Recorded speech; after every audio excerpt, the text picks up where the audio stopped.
विशेष आज सामने सोलापुर के सब जोन के सभी भाई बहने बैठे हैं, सुन रहे हैं।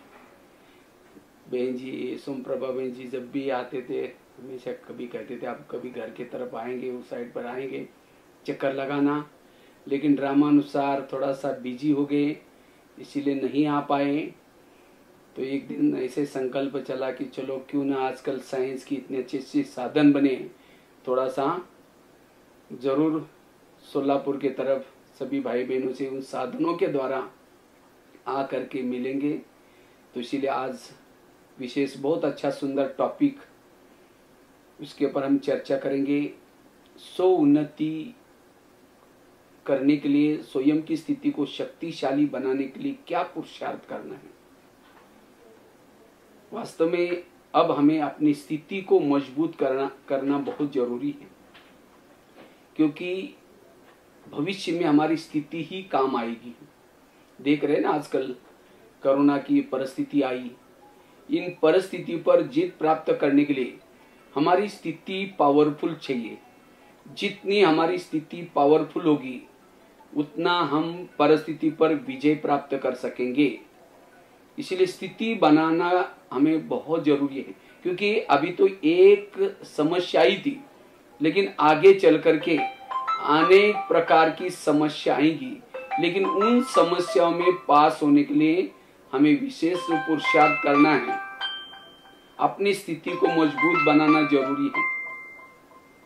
तो स्थिति को जितना मजबूत करेंगे हम वायुमंडल को अच्छा बना सकेंगे। जो स्थिति को मजबूत करता है, स्थिति को मजबूत करता है, वही आत्मचिंतन परमात्मा चिंतन कर सकता है। जो स्थिति को मजबूत करता है, शक्तिशाली बनाता है, वही बाबा की प्रत्यक्षता कर सकता है। भविष्य का ऊंचा पद भी मिलेगा, स्थिति के आधार से पद मिलने वाला है। स्थिति ही हमें भविष्य में काम आएगी। अनेक रोने वालों के आंखों के हम आंसू पोंछ सकेंगे जब हमारी स्थिति अच्छी है। इसलिए अब हमें छोटी छोटी बातों में जा करके अपने अवस्था को बिगाड़ना नहीं है।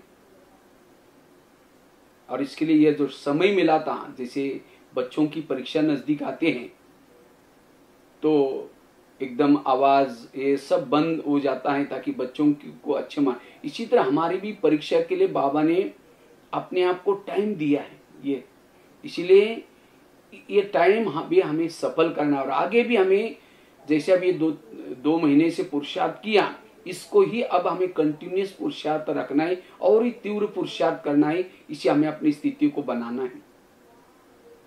जितनी स्थिति हमारी अच्छी है हम प्रकृति आसन पर बैठ सकेंगे।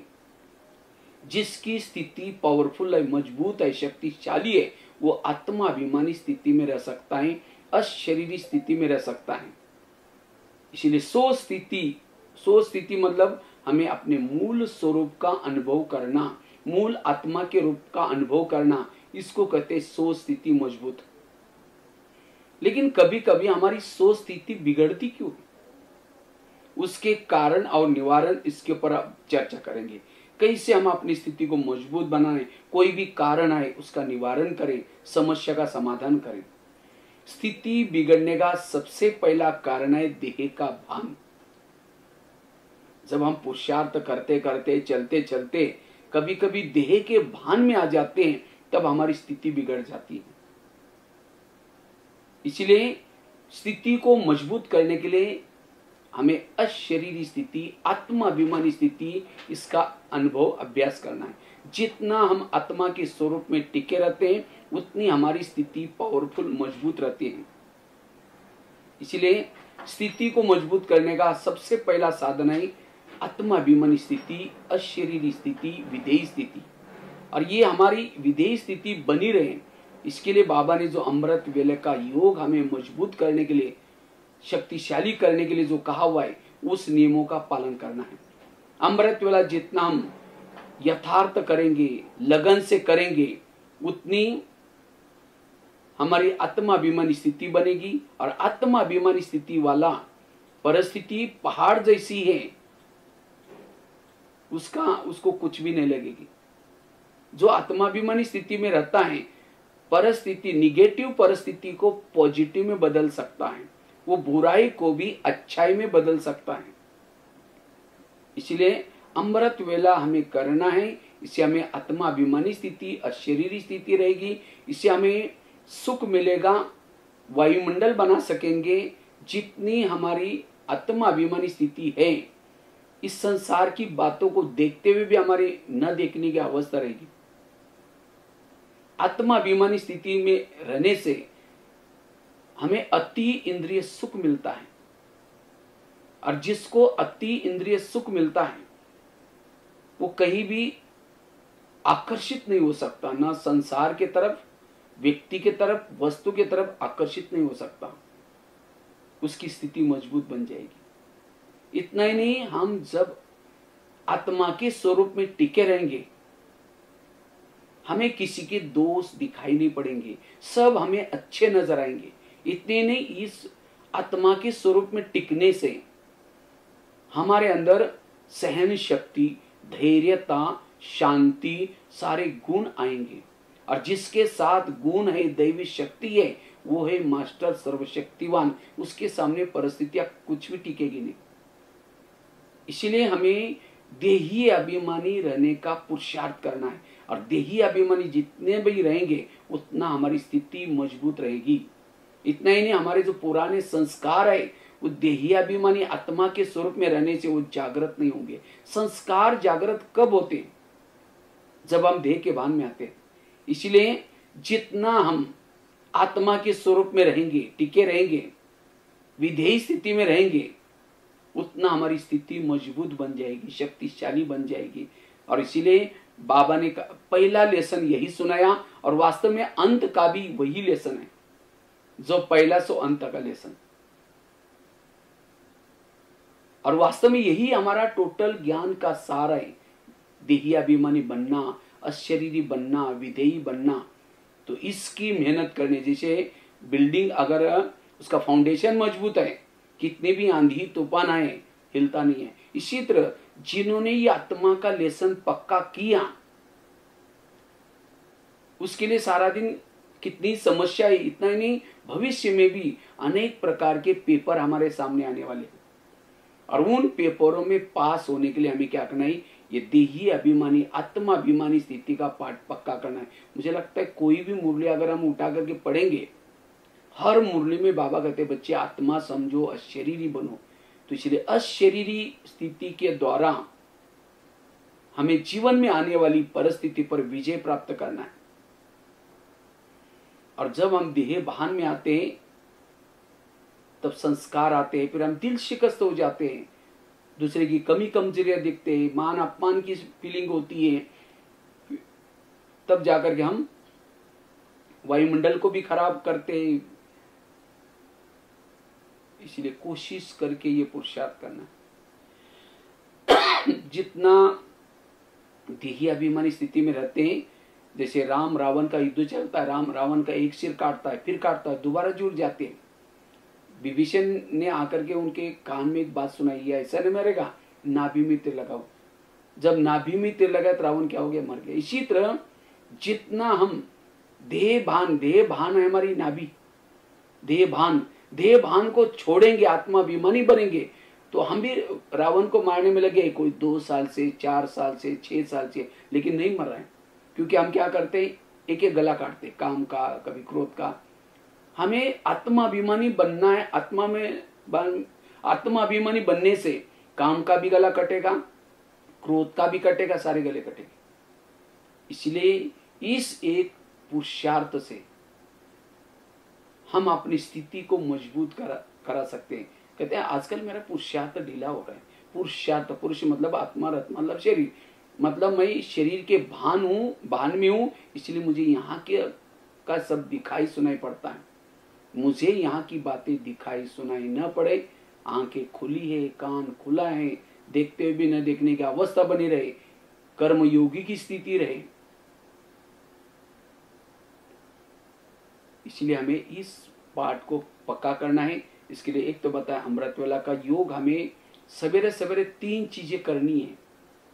अमृतवेला का योग, क्लास के पहले योग और साथ में मुरली, ये 3 चीजें सवेरे सवेरे जो करता है उसकी आत्मा की स्थिति सारा दिन बनी रहती है। अभी तो चलो लॉकडाउन है, कोई बात नहीं, कम से कम साइंस के साधन के द्वारा जो बहनें आप लोगों तक रोज की मुरली पहुंचाते हैं, उसके आधार से हमें क्या करना है, रोज और मुरली पढ़ने से पहले भी आधा घंटा योग करके फिर बाद में मुरली पढ़नी है। और अभी जब लॉकडाउन पूरा हो जाएगा सेंटर पर जाएंगे, लेकिन हमें हर ऐसे नहीं कि आदत डालने कि अभी चलो सहज हमारे घर में बाबा का ज्ञान आ रहे हैं तो वहीं बैठे रहो, लेकिन नहीं, संगठन में जाने से, वहां मुरली सुनने से जो आनंद आता है, जो शक्ति आती है, तो इसलिए सेंटर पर जाकर के आधा घंटा योग करके फिर मुरली सुनना है। तो अमृतवेला क्लास के पहले योग और मुरली, ये 3 चीजें हमें आत्मिक स्वरूप में टिकाता है। तो सवेरे सवेरे ये 3 चीजें हमें जरूर करनी है, इससे हमारी स्थिति अच्छी बनेगी। दूसरी बात है, हमारी स्थिति बिगड़ती क्यों है? पर चिंतन, पर दर्शन करने से।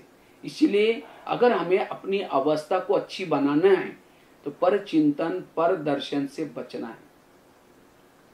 कभी कभी चलते चलते हम एक दूसरे के अवगुण देखते हैं, चाहे लौकिक वालों के देखते हैं चाहे ज्ञान वालों के देखते हैं, और जब अवगुणों का चिंतन वर्णन करते हैं हमारी स्थिति बिगड़ गई।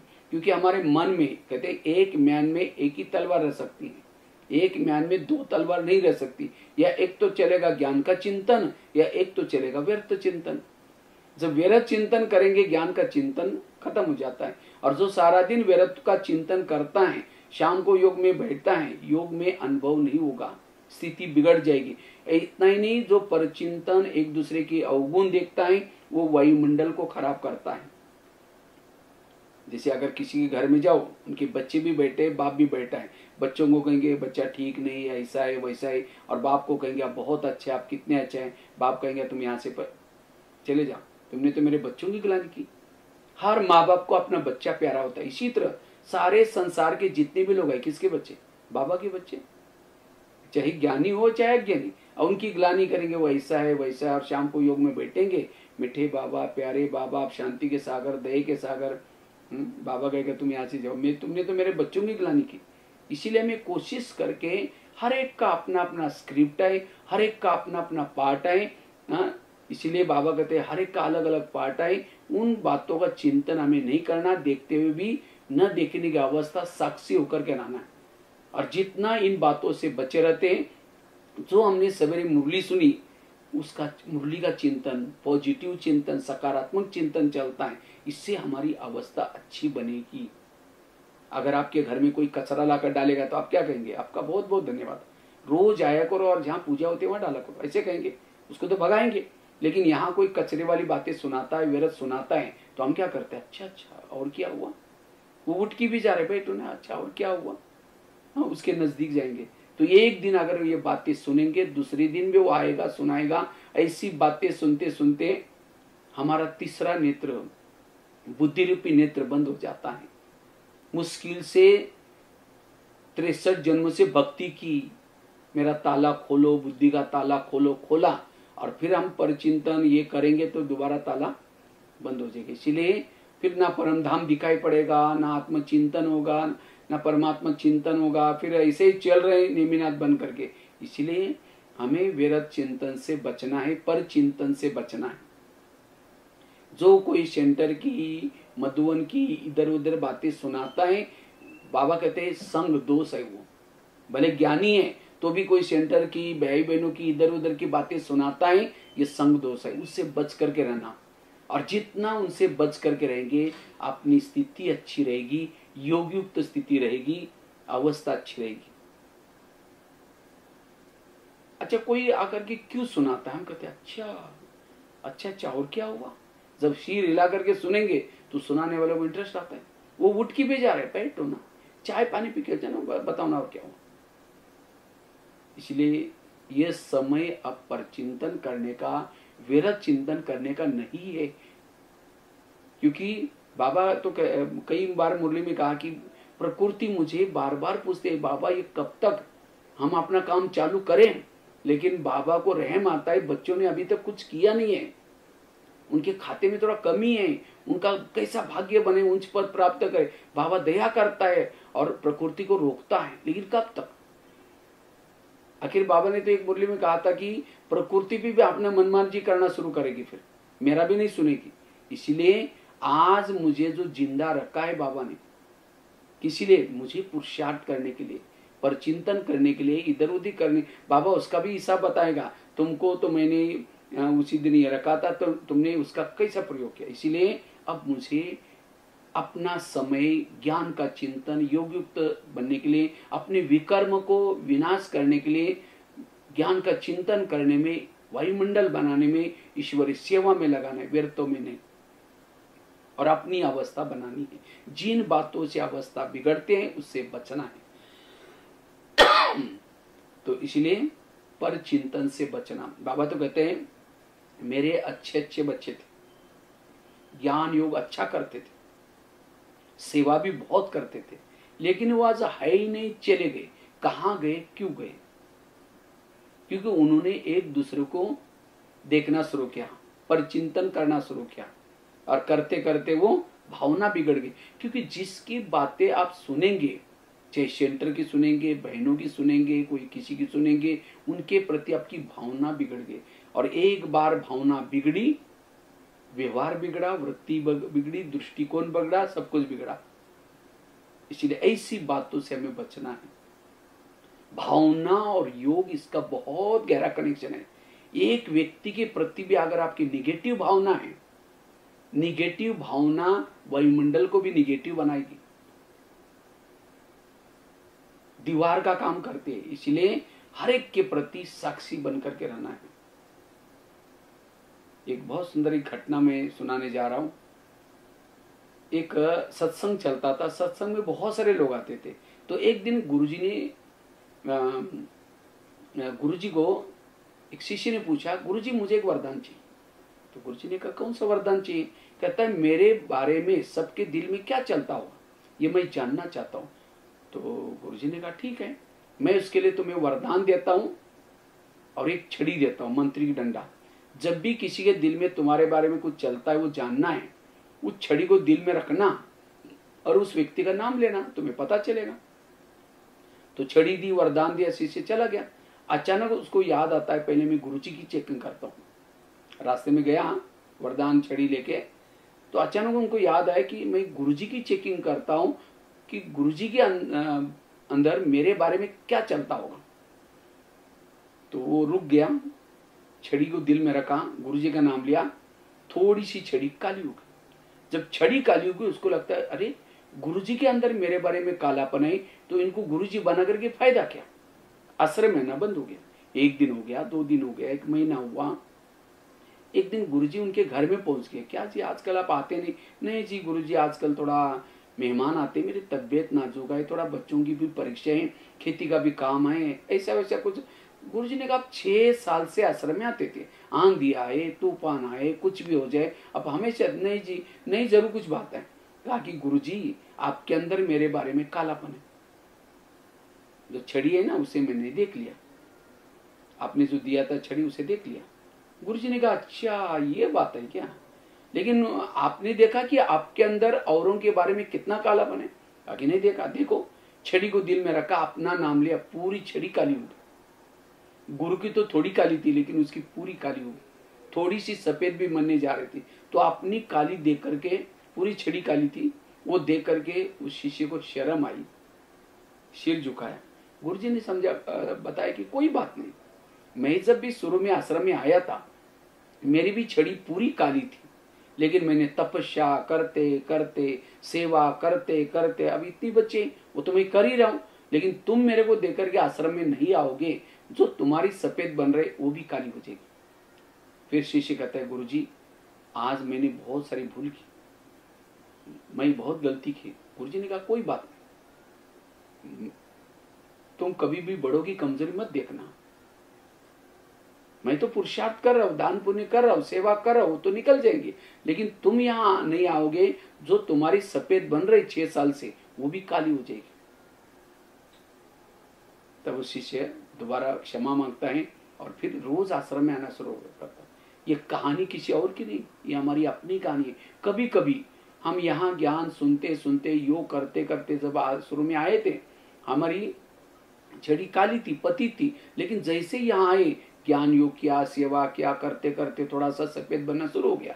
जैसा सफेद बनना शुरू किया, जैसे सेवा के नजदीक आए, बहनों के नजदीक आए, सेंटर पर नजदीक आए, रोज आना जाना शुरू किया, फिर देखेंगे यहाँ जो पैसे देते ना उसको ज्यादा आगे करते। वो बहन ऐसे, वो भाई ऐसा है, मधुबन में ऐसा होता है, वहाँ ऐसा होता है, कुछ ना कुछ कमियां सुनेंगे, देखेंगे और अपनी भावनाओं को कम करेंगे। जो यज्ञ के लिए करते वो भी कम करेंगे, फिर कई कई तो आना भी छोड़ देते हैं। अच्छा, नहीं आएंगे तो घाटा किसका है? जिसकी आप कमी देख रहे, जिसकी बुराई देख रहे, वो तो सेंटर पर आ रहे, योग कर रहे, ज्ञान में कर रहे और उनकी सेवा कर रहे हैं, वो तो उनकी जो काली है वो तो निकल जाएगी। लेकिन अगर हम नहीं आएंगे तो हमारी जो सफेद बन रही थी वो भी काली हो जाएगी। इसीलिए बाबा कहते, बच्चे किसी के दोष नहीं देखो। दोष देखने से अवस्था बिगड़ती है, स्थिति बिगड़ती है। इसलिए अब हमें अपना हर पल पॉजिटिव में लगाना है, जिससे हमारी अशरीरी स्थिति बन जाए, जिससे हम फरिश्ता स्थिति बन जाए। क्योंकि अंतिम का पेपर 1 सेकंड का होगा और 1 सेकंड के पेपर में पास होने के लिए पॉजिटिव, सकारात्मक, समर्था में सोचना है। ये व्यर्थ बातों में अभी हम अपना टाइम नहीं गंवाना है। इसीलिए कोई अगर आकर के सुनाता है उसको हाथ जोड़ो, भाई जी बहन जी ये बातें हमको नहीं सुना, छोड़ो ना बस बाबा बैठा है। मेरा फर्ज है, मैं केवल मुझे अपने को परिवर्तन करना, दूसरों को बदलने का ठेका मैंने नहीं लिया है, ये बाबा का ठेका है। हमें औरों को नहीं तो कहते ना, आए थे हरि भजन करने के लिए, उठने लगे कपास। इसलिए कभी कभी जब हम चलते चलते पर चिंतन करते हैं तब हमारी स्थिति बिगड़ती है। इसीलिए बाबा कभी मुरली में भी कहते, बच्चे पर चिंतन नहीं करो, पर चिंतन से झगमुई बातों से बच करो। ये सब बाबा मुरलियों में ऐसे सेंटेंस क्यों बोलते? क्योंकि इसका और हमारी स्थिति का, हमारे आत्मिक स्वरूप का बहुत बड़ा कनेक्शन है। इसलिए ये धारणा हमें पक्की करनी है। 2 बातें बताई, एक हमें आत्माभिमानी का पाठ पक्का करना है, अवस्था अच्छी बनेगी। और दूसरी बात बताई, अगर हमें स्थिति को मजबूत बनाना है, शक्तिशाली बनाना है, पर चिंतन पर दर्शन से बचना है। तीसरी बात है, हमें अपनी स्थिति को मजबूत बनाना है, शक्तिशाली बनाना है, हमें अपने संकल्पों को बचाना है। जितना संकल्प कम चलाएंगे, पॉजिटिव चलाएंगे, व्यर्थों से मुक्त बनेंगे, उतना आपकी स्थिति मजबूत बनेगी। क्योंकि जिसके संकल्प ज्यादा चलते, निगेटिव चलते, व्यर्थ चलते, वो देह के भान में आता है। आत्मा कोई चीज नहीं, जो समर्थ सोचता है, पॉजिटिव सोचता है, सकारात्मक सोचता है, उसकी ऊर्जा बचती है, उसी ऊर्जा का नाम है आत्मा। इसलिए व्यर्थों से बचना है। वर्तमान समय परिस्थिति आएंगी, बातें आएंगी, लेकिन बाबा ने हमें कितना सारा विस्तार से सब कुछ ज्ञान सुनाया। ड्रामा का ज्ञान, कर्मों का ज्ञान, जो हुआ अच्छा, ये सारी बातें किसी लिए सुनाए? मन को चुप रखने के लिए। इतना सारा ज्ञान होने के बाद फिर भी हम कहते ये क्यों हुआ, मेरे साथ क्यों हुआ, ऐसे कैसे हुआ? नो, क्यों क्या करना, दलदल में फंसना है। इसीलिए मन को चुप रखो। No question, no correction, no opposition, मन चुप। और जिसका मन चुप रहता है उसकी स्थिति शक्तिशाली है। जो जीवन में आने वाली निगेटिव परिस्थिति को पॉजिटिव बनाता है, वही परिस्थिति उसके लिए वरदान बन जाती है। जो निगेटिव को पॉजिटिव बनाता है और जो निगेटिव बात को निगेटिव रूप में लेता है, उसका चिंतन करता है, वही परिस्थिति उसके लिए श्राप बन सकती है। दुख और सुख की परिभाषा क्या है? दुख क्या है? निगेटिव सोचने वालों को दुख मिलता है और जो परिस्थिति में भी पॉजिटिव रहता है उसको सुख है। इसीलिए हमें ये कला सीखने, समर्थ रहना है, पॉजिटिव रहना है। और वैसे तो आजकल कोरोना का जो वायरस चल रहा है, कहते हैं आजकल कोरोना तो सभी तरफ फैलेगा, काफी सारा फैल भी रहा है, देख रहे हैं ना अभी। लेकिन उससे बचने का साधन है ह्यूमैनिटी पावर। हम अपनी रोग प्रतिकात्मक शक्ति को बढ़ाना है। रोग प्रतिकात्मक शक्ति किसके अंदर आते हैं? एक तो पॉजिटिव रहने से, सकारात्मक रहने से, समर्थ रहने से रोग प्रतिकात्मक शक्ति बढ़ती है। हमें कभी भी घबराना नहीं है, डरना नहीं है, पॉजिटिव रहना है सदा। और दूसरा, शुद्ध खानपान से। तो इसीलिए वास्तव में देखा जाएगा सारी बीमारियों का जड़ ही है निगेटिव सोच। जो निगेटिव सोचता है, वेरस सोचता है, उसकी स्पीड ज्यादा होती है। क्यों, क्या, कैसे? और उस व्यक्ति का दिमाग गर्म होता है। जिसके सोच ज्यादा चलती है उसको नींद नहीं आएगी चैन की, वो पेन किलर की दवाई खाएगा, रात भर चैन की नींद नहीं होगी। जिसने उसको कुछ गलत व्यवहार किया उसके लिए नफरत आएगी, घृणा आएगी, वैर होगा, विरोध होगा। ऐसे संकल्प, इतना नहीं, योग में जब भी बैठेंगे वही बातें याद आएगी। शुरू करके मैं आत्मा हूं, शांत स्वरूप हूं, फिर करके मेरे को क्यों बोला, मेरे साथ ऐसा क्यों किया, 15 दिन पहले भी बोला था, वो योग भी नहीं लगेगा। इसीलिए व्यर्थों से मुक्त बनने की जरूरत है। इसलिए कहते भी है ना, जिसका पांव गरम, पेट नरम, दिमाग ठंडा, वो डॉक्टर की जरूरत नहीं। लेकिन आजकल क्या हो रहा है, मेरा क्या होगा, कैसे होगा, मेरा इतना दिन दुकान बंद हो गया, ये ऐसा हो गया, वैसा हो गया। कोई नहीं, परिस्थिति के समय चुप रहना है, पॉजिटिव रहना, परिस्थिति को स्वीकार करना। इसका तो बहुत गहरा टॉपिक है, फिर कभी इसके बारे में चर्चा करेंगे, कैसे हम जीवन शैली को सकारात्मक बनाएं। तो कहने का मतलब, जो अपने जीवन शैली को सकारात्मक बनाता है, पॉजिटिव रहता है, उसकी स्थिति मजबूत है।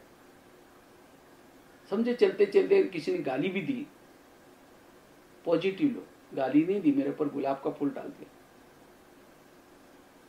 कई कहते हैं वेरस संकल्प मेरे तब चलते, मैं कभी इसके रास्ते में जाती नहीं, मैंने इसका कुछ बिगाड़ा नहीं, फिर भी ये मेरे साथ ऐसा क्यों करती।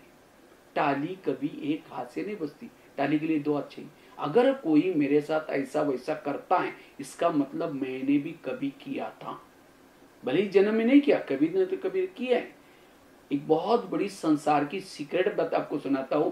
आपके आसपास के जितने लोग हैं, कोई आपको देने के लिए है, कोई आपसे लेने के लिए है। और जिन्होंने इस लेने देने को समझ लिया, उसका मन चुप। इसलिए कर्मों के घुई गति को समझना, और जितना कर्मों की घुई गति को समझेंगे, जो हुआ अच्छा हुआ, नेगेटिव को पॉजिटिव में बनाएंगे, उतना मन हमारा चुप होगा। और जिसका मन चुप है उसकी स्थिति अच्छी है। संकल्प से कल्प चलता है, संकल्प से सत्युग की जो भी कारोबार चलते हैं, संकल्प से चलती है। अगर हम संकल्प ही व्यर्थ गवाएंगे तो सत्युग के संस्कार कैसे बनेंगे। इसलिए संकल्पों को बचाना, व्यर्थों से बचना। 3 चीजें बताई। चौथी चीज है, अगर हमें अपनी अवस्था को अच्छी बनानी है, स्थिति को अच्छी बनानी है, उसके लिए योग का हमें अच्छी तरह अभ्यास करना है। योग के विषय के ऊपर ज्यादा से ज्यादा ध्यान, लक्ष्य देना है। और योग में भी खास अमृत वेला का योग, और बताया क्लास के पहले भी आधा घंटा योग करना, और साथ में ईश्वरीय महावाक्य सुनना। ये 3 चीजें। और योग को जितना हम यथार्थ करेंगे, ऐसे नहीं कि योग में बैठेंगे, मन एक तरफ है, बुद्धि एक तरफ है। जैसे मोबाइल को चार्ज करते हैं, मोबाइल की बैटरी को, तो क्या करते हैं, प्लग के पास उसको रखते हैं, दोनों तारे डालते हैं, स्विच चालू करते हैं, तब बैटरी चार्ज हो जाती है। इसी तरह शरीर भी हमारा मोबाइल है और आत्मा इसकी बैटरी है। तो आत्मा रूपी बैटरी को चार्ज करने के लिए हमें भी क्या करना है, उसको मन और बुद्धि की तार को बाबा के साथ ज्वाइन करना है। अब यहाँ योग में बैठे हैं लेकिन मन बुद्धि नहीं, नीचे ही है, तो हमारी आत्मा की बैटरी चार्ज ही नहीं होगी। वास्तव में योग में 2 चीजें काम आते हैं, एक मन और दूसरा बुद्धि। बुद्धि है कैमरा, जैसे कैमरे के सामने जो चीज है वो टीवी में दिखती है, टीवी की कोई गलती नहीं, जो कैमरा के सामने वही आता है। इसी तरह बुद्धि हमारा कैमरे का काम करती है। बुद्धि के सामने जो भी दृश्य है, विजन है, उसके ही विचार मन में चलते हैं। कभी कभी जब हम योग में बैठे हैं, आंखें तो बाबा के फोटो को देख रहे, कानों के द्वारा गीत भी सुन रहे, लेकिन ध्यान बुद्धि कहीं और देख रहे, वो योग नहीं है। और बुद्धि क्यों भटकती है?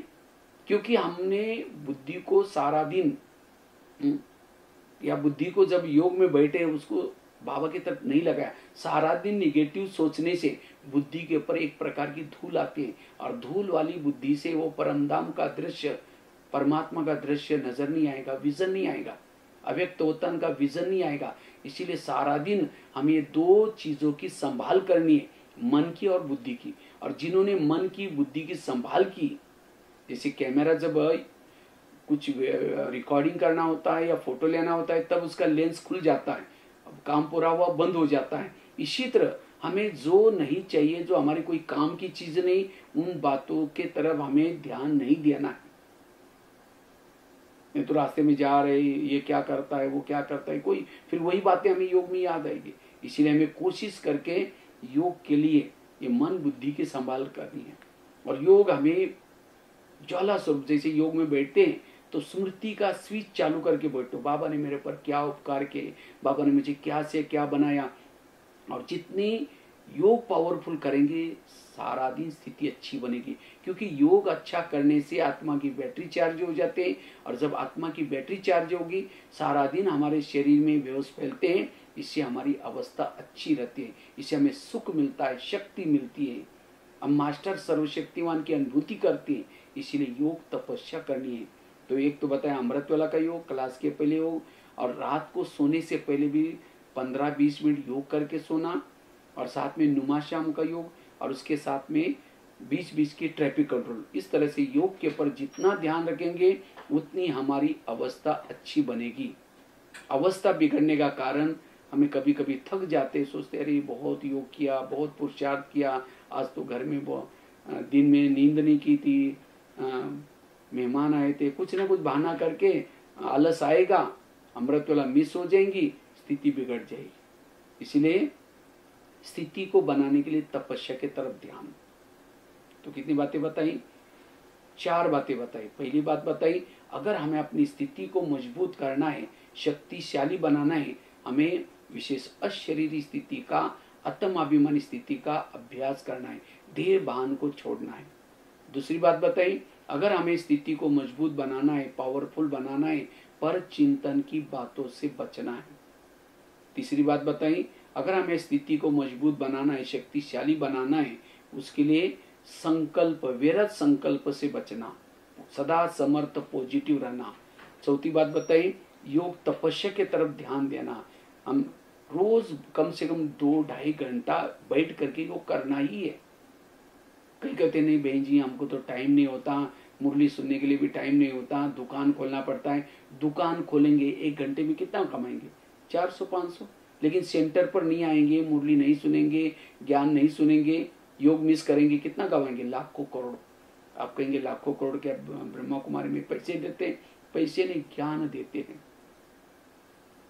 जैसे स्कूलों में स्टूडेंट को टीचर को एक पैसा नहीं बैठता, क्या करता है?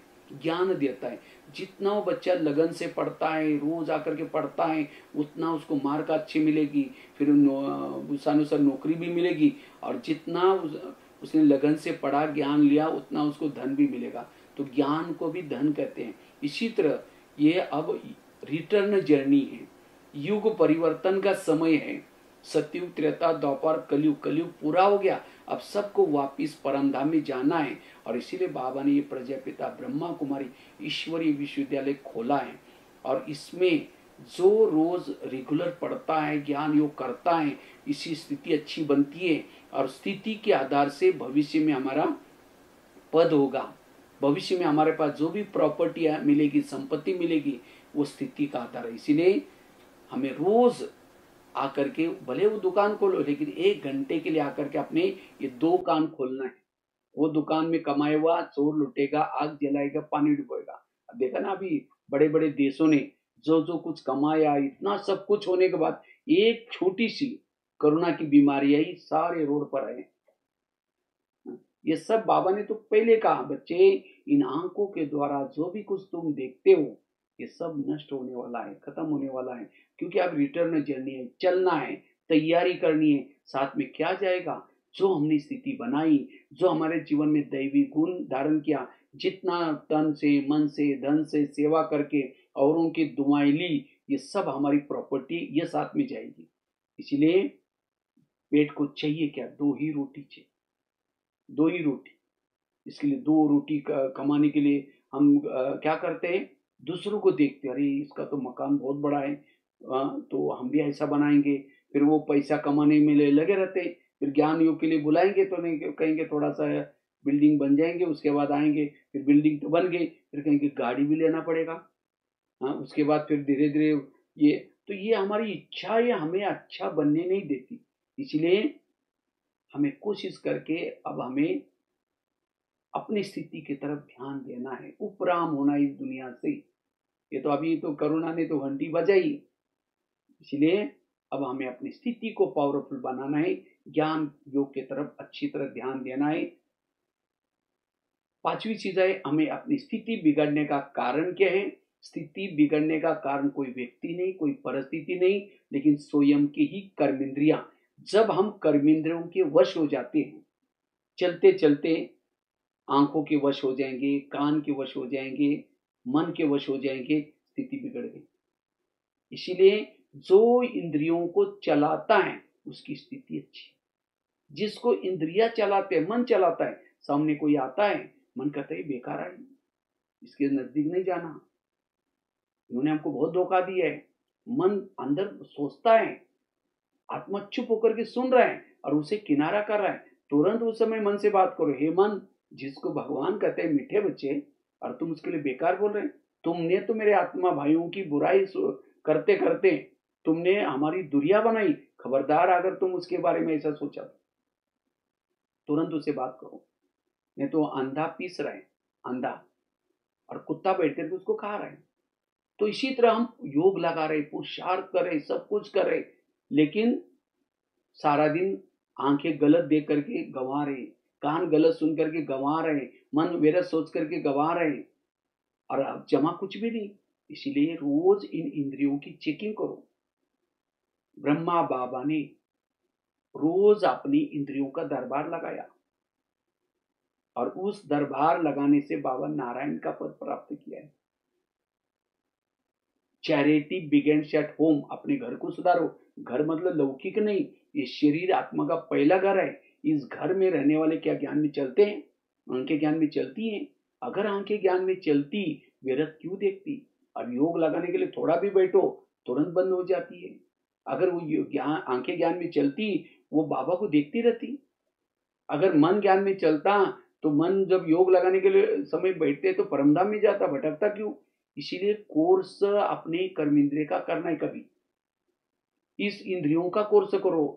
ये मन परमात्मा इस धरती पर आया है, अब सत्युग आने वाला है, कभी उनको समझाओ। इसीलिए आजकल जो लॉकडाउन है ना, लॉकडाउन में क्या करते हैं, घर में रहो तब सेफ रहेंगे। तो कौन से, हमें शरीर में रह करके, नहीं तो आजकल जैसे कहते हैं घर वालों को टाइम ही नहीं था, बच्चे क्या देख रहे, क्या सुन रहे, क्या करते हैं, और टाइम ही नहीं था। बच्चे जब गलत काम करते हैं तब उनकी आंखें खुल जाती है। इसी तरह आज सारा दिन हमारे मन क्या सोच रहे हैं, आंखें क्या देख रही, कान क्या सुन रहे, ये हमें भी पूछने का, देखने का टाइम ही नहीं है।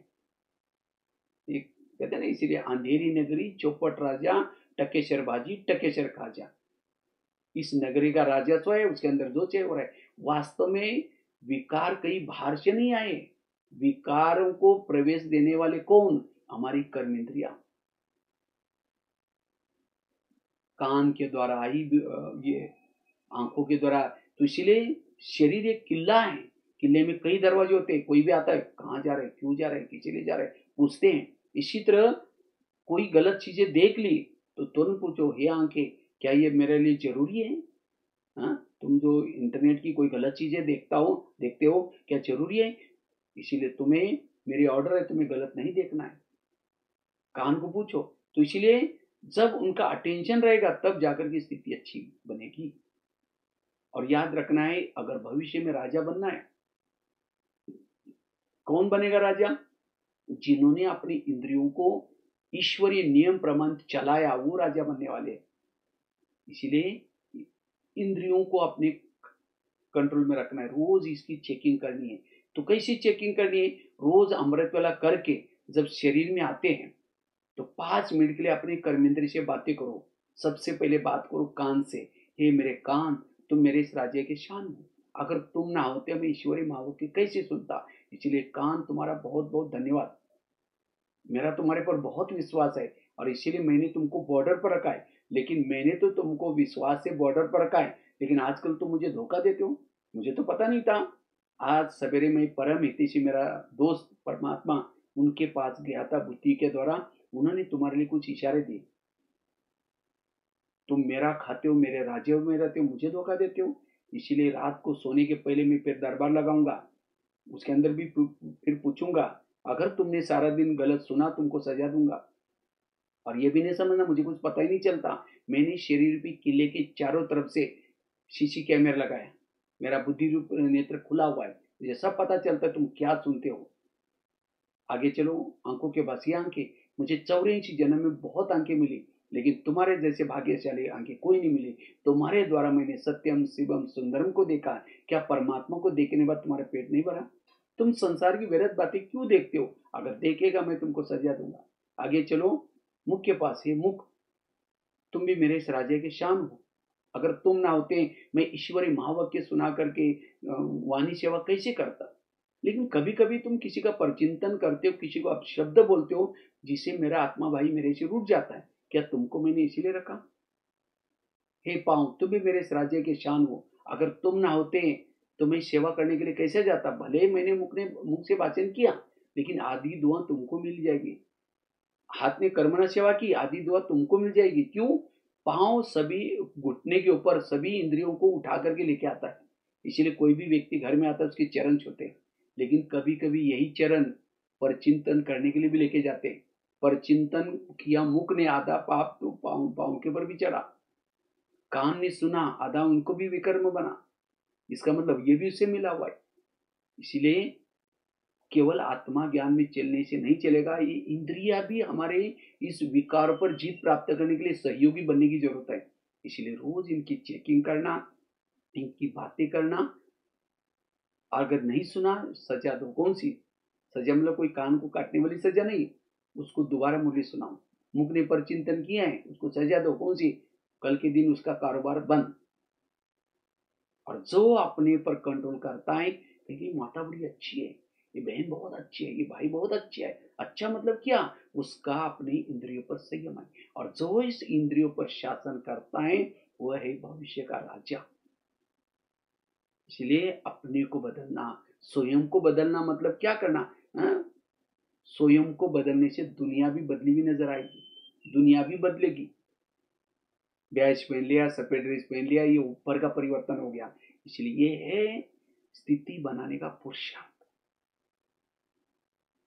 जब हमारी जैसे प्रधानमंत्री जी शांति में कब रहेंगे? जब उसके पार्टी के सारे लोग एक्यूरेट काम करते हैं। अगर एक भी कोई गलत काम करता है उनकी नींद खुल जाती है। इसी तरह आत्मा को शांति तब होगी, आत्मा भ्रुकुटी में आत्मिक स्थिति में तब रहेगा जब उसकी हर इंद्रिया सहयोगी एक्यूरेट काम करते हैं। एक ने गलत किया, अंकों ने गलत देख लिया, आत्मा की संकल्प चलना शुरू हो जाते हैं, शांति भंग हो जाती है। इसलिए इंद्रियों पर सहयोग संयम चाहिए।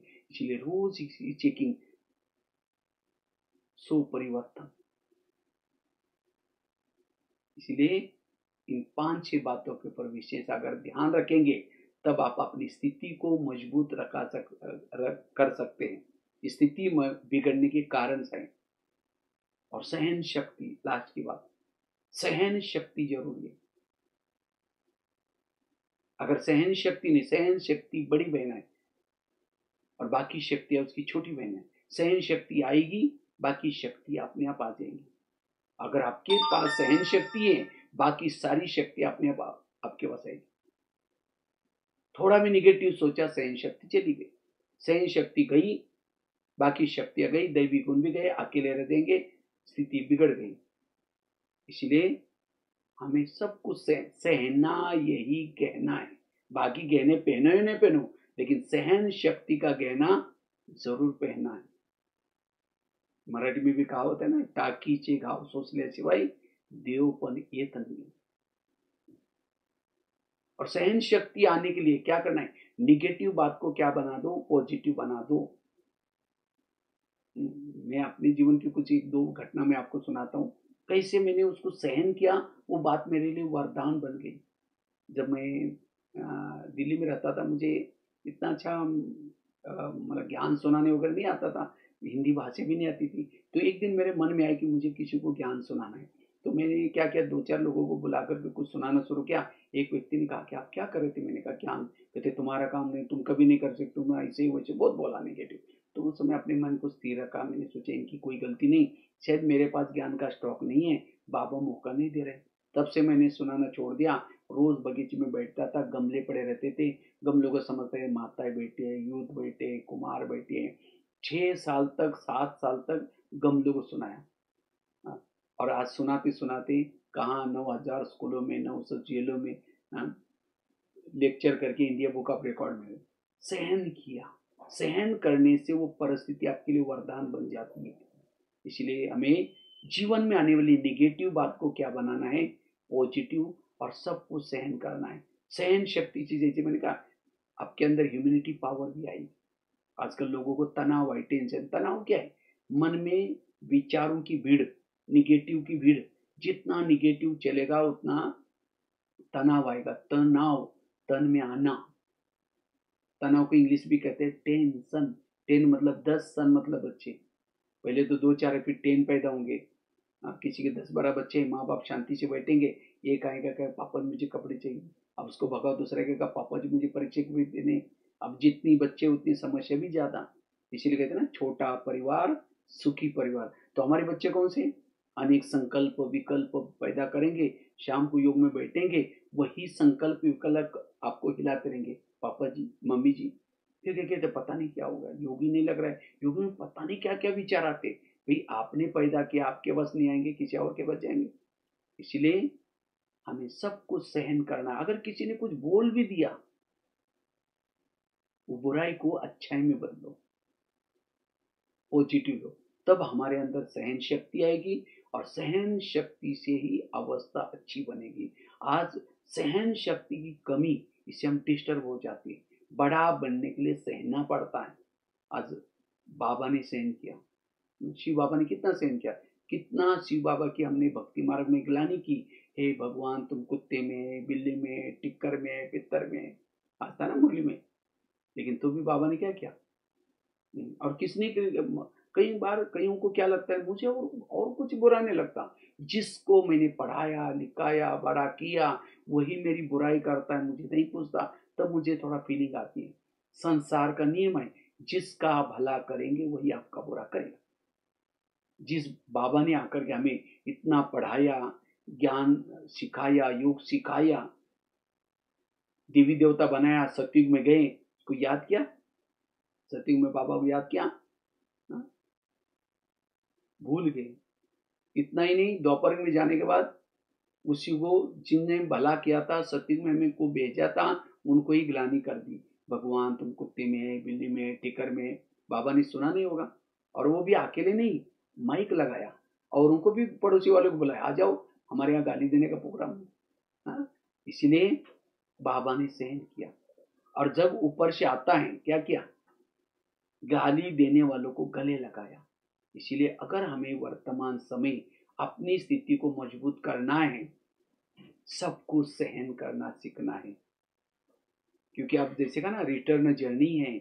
जो भी हमारी प्रकृति के साथ जो हिसाब किताब है, उसको भी चुक्त करना है. लोगों की तरफ से हिसाब किताब है, उसको भी चुक्त करना है. हिसाब किताब चुक्त करने के 3 तरीके. एक तो सहन करके, पहले तो तपस्या करके करना है. जो तपस्या करके सहन करता है, तपस्या करता है, उसके विकर्म कम हो जाते हैं. दूसरा है सहन करके. और तीसरा है जो विनाश काल की परिस्थिति में सहन करना पड़ेगा, उससे भी हो जाता है, लेकिन फायदा उससे कुछ नहीं होगा. इसीलिए अब हमें तपस्या करनी है, या छोटी मोटी बातें उसको सहन करना है. अपनी स्थिति को बिगाड़ना नहीं है. परिस्थिति पर वो आई है, वो जाएगी भी, लेकिन अपनी स्थिति को बिगाड़ना नहीं है. और उसके लिए सहन शक्ति को हमें क्या करना है, साथी बनाना है। इसलिए ये 5-6 बातें अगर आप याद रखेंगे वर्तमान समय, तब आप अपनी स्थिति को अच्छी बना सकेंगे। और जिन्होंने स्थिति अच्छी बनाई उसके सामने आगे चल करके लाइन लगेगी। हमें अनेक जो रोने वाले उनकी आंखों के आंसू पोंछने वाले बनना है। सदा जिसकी स्थिति अच्छी है उसके चेहरे में खुशी होगी। बाबा कहते हैं आगे चल करके लोग तनाव टेंशन में आएंगे, उनको अगर बुलाएंगे तो सेंटर पर तो नहीं आ पाएंगे, लेकिन ऐसे समय पर बाबा ने कहा ये बच्चों का चेहरा ये म्यूजियम बन जाएगा। लोगों को उनका चेहरा देखने पर लगेगा इनको कुछ मिला है, ये कई जगह जाते हैं कुछ मिला हुआ है, और वो अपने आप सेंटर पर आएंगे। लेकिन किसका चेहरा म्यूजियम बनेगा? जिसकी स्थिति अच्छी है। परमात्मा पढ़ाता है, इतना सतयुग में जा रहे देवता बन रहे, तो भी चेहरा मरा पड़ा है, चेहरे में कोई खुशी नहीं है, तनाव टेंशन में है, स्थिति बिगड़ी हुई है, तो कौन कहेगा इनको भगवान पढ़ाता है? कौन कहेगा भी ये देवी देवता बनने वाले? इसीलिए स्थिति को बिगाड़ना नहीं है, चाहे कुछ भी हो जाए। इसीलिए स्थिति को पावरफुल बना करके हमें वायुमंडल को पावरफुल बनाना है। और उसके लिए ये 5 बातें 6 बातें जो सुनाई, सबसे पहली बात सुनाई आत्मा के स्वरूप में सदा टिकना। दूसरी बात बताई पर चिंतन से बच करके रहना। तीसरी बात बताई संकल्प को कम चलाना। चौथी बात बताई योग तपस्या करना। छठी बात बताई अपने कर्म इंद्रिय को संयमित करना। और सातवीं बात बताई सहनशील बनना। अगर ये 7 बातों को साथ में रखेंगे आपकी अवस्था अच्छी बनेगी और आने वाले विपरीत परिस्थिति में आप विजयी बनेंगे। ठीक है, इसी के साथ साथ बहुत बहुत धन्यवाद। आप लोगों ने हमें सेवा का मौका दिया। और बाकी फिर कभी लौकिक गांव की तरफ आएंगे, पड़ोस में हैं तो जरूर कभी आएंगे, चक्कर लगाएंगे स्कूल में भी।